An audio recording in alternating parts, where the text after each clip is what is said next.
France-Espagne, 2 destins et quelques tournants. Il faut sans doute remonter plus de 30 ans pour comprendre que par des liens France-Espagne basculent souvent les destins de deux pays, de deux sélections. C'est un fait, les Bleus et la Rogea ont souvent marché cette avant de prendre des chemins opposés.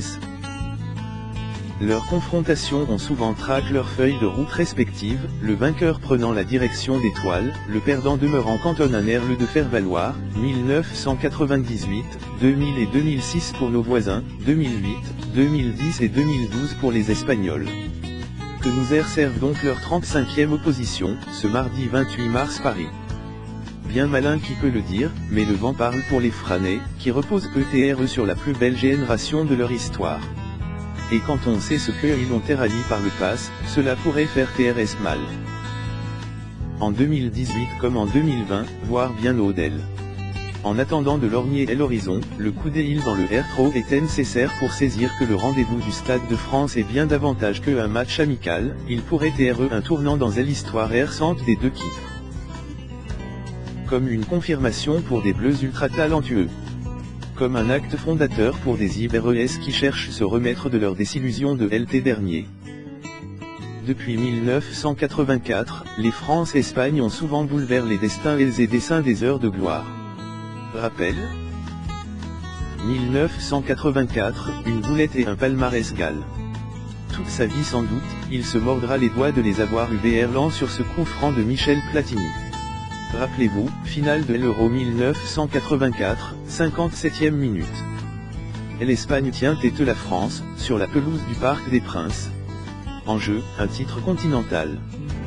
Mais ce soir APRS avoir été exemplaire tout au long du tournoi, Luis Arconada puisque c'est de lui dont il s'agit laisse curieusement filer la frappe de Platoche sous son ventre.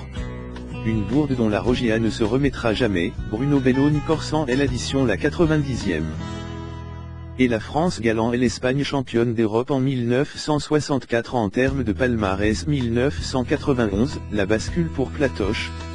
7 ans APRS avoir tué les Ibérois crampons au pied, Michel Platini voit se dessiner l'acte fondateur de son mandat de sélectionneur. APRS avoir manqué les billets pour l'Euro 1998 et la Coupe du Monde 1990, la France se doit de disputer l'Euro 1992. Sous l'impulsion de l'ancien Ballon d'Or, elle prend le meilleur sur ses principaux rivaux de groupe. Le 20 février 1991, au Parc des Princes, Jean-Pierre Papin et ses partenaires dansent autour des adversaires comme rarement ils avaient pu le faire dans les 2 ou 3 années précédentes. L'ouverture de la marque de Baquero, 10e, ne fait pas trembler les Franais, qui mettent le feu. Saut 2, 14e, Papin, 58e, et Blanc, 77e, foudroie ainsi l'Espagne. C'est le début d'une belle histoire qui s'arrêtera malheureusement pour eux en phase de poule de l'Euro suédois, alors qu'il en est les grands favoris. A noter que Didier Deschamps, actuel sélectionneur, entre en jeu la 82e minute. 1998, la première pierre. La France fête en grande pompe l'inauguration du Stade de France, elle entre Betty pour sa Coupe du Monde. Disput dans les frimas, le match n'atteint pas des sommets, mais indigne Zidane Leclerc en faisant trembler une fois les filets. C'est ici la première pierre qui mènera 6 mois plus tard le Turinois et ses partenaires au titre mondial. Pas un hasard si cette grande première au SDF atteint le DAZ qui deviendra ensuite ZZ, un double, contre le BRCIL. 2000, la confirmation. 2 ans APRS avoir cueilli le Graal, les Franais sont encore plus forts car plus complets qu'en 1998. Ils marchent carrément sur l'Euro et sur l'Euro 2000. Mais cela ne les empêchait pas de connaître une grosse frayeur en quart de finale face leurs voisins. Zidane encore lui a ouvert la marque la demi-heure, Gescamendi lui a répondu 6 minutes plus tard avec un penalty plein axe tel qu'il les tirait tout le temps. Mais Youri Djorkaeff remet la France dans le sens de la marche avant le TH. Reste que par la suite, les Ibérois, revigorès, rendent coup pour coup et bousculent les champions du monde dans l'entrejeu. À la dernière seconde, un penalty est censé permettre Raoul d'envoyer les deux équipes dans une intense prolongation. Mais la vedette du Real Madrid ajuste l'étoile. Ces larmes Y pourront rien changer. Elles n'empêcheront surtout pas les Bleus de poursuivre leur marche fabuleuse vers la gloire et vers un second titre européen. 2006, les vieux vous saluent bien. Nous allons envoyer Zidane la retraite.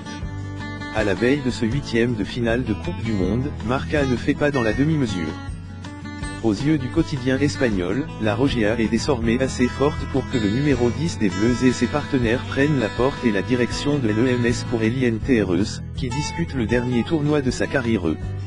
Seulement, entre une Espagne facile en phase de poules et une France qui a souffert comme rarement pour passer le cap, le contraste est saisissant sur le rectangle vert. Le vent a tourné les Iberois ne tourne plus comme lors des 3 matchs précédents.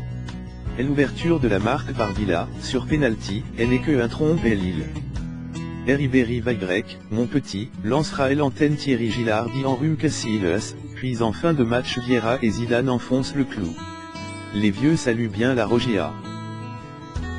Ils offriront ensuite un ercital en quart contre le BR s'ils piocheront seulement au tir au but en finale contre l'Italie. En Héralite, ce sont bien Buffon, Cannavaro et Matrasi qui ont envoyé ZZ la retraite. 2008, le vent tourne pour de bon.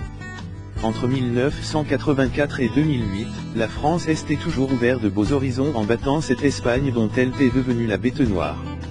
Mais le vent tourne en février 2008, 4 mois seulement avant l'Euro helvétique autrichien. À Malaga, les deux pays disputent une rencontre ferme, sans génie ni clair, mais avec un Capdevila qui surgit la 80e pour offrir la victoire aux siens.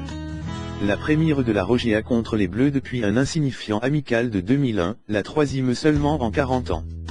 Ce succès marque cependant les esprits car il fait pour de bon tourner le vent de la réussite. L'Espagne prend confiance et la France sent qu'elle commence mal vieillir, Anelka, Coupette, Gaëleuse, Henry, Thuram, Sagnol et Vieira est notamment titulaire. 2010, l'Espagne française. APRS le succès de 2008, Vicente Del Basque, qui a succédé Luis Aragon est la tête de l'Espagne, demande une confirmation. Ses projets pour totalement combler leur sélectionneur, ces derniers ne font pas les choses moitié puisqu'ils balaient carrément la malédiction du Stade de France en collant aux Bleus un 0-2 qui ne dit pas tout de leur domination. 4 mois plus tard, les Espagnols s'installeront sur le toit du monde, alors que la clique de Raymond Domenech était mise en GRVE quelques jours auparavant. Contraste saisissant. 2012, et 1, et 2, et 3. Une victoire en 2008 avec un titre derrière eux. Une autre en 2010 suivie de la Conte du Graal. Et enfin une 3e en 2012, qui perd ces deux encore un autre trophée. À l'Euro 2012, l'Espagne domine nouveau la France, 2-0, en quart de finale cette fois-ci, avant de s'offrir le Portugal et l'Italie dans une finale sens unique. C'est confie que Laurent Blanc et sa bande dessertant l'Ukraine. En ce CRANT un nouveau mélodrame, avec Atem Ben Arfa qui passe un coup de fil au débriefing des APRS match, Samir Nasri qui gifle un journaliste ou encore Germain Mne qui prie l'arbitre d'aller se faire ENC. Ah, les mots bleus. 2014, la dernière explication. La dernière explication entre les deux pays a eu lieu le 4 septembre 2014. Avec la victoire de la France, 1-0, on a eu confirmation du retour au premier plan des Bleus et de l'érosion du cadre espagnol, dès Gillard vu la Coupe du Monde précédente. C'est l'OCR Maille, disparu depuis des listes de la FFF, qui, ce soir avait libéré son pays. À cette époque, Karim Benzema et Mathieu Valbuena, auteurs de la passe décisive, pouvaient encore être titularis S7 ou presque. Mamadou Sakho est toujours un pilier de son pays. Tous trois ne seront pas sur la pelouse du Stade de France mardi, mais Didier Deschamps a assez de matos entre les mains pour faire en sorte que sa troupe se positionne comme une future vraie candidate au titre mondial en 2018.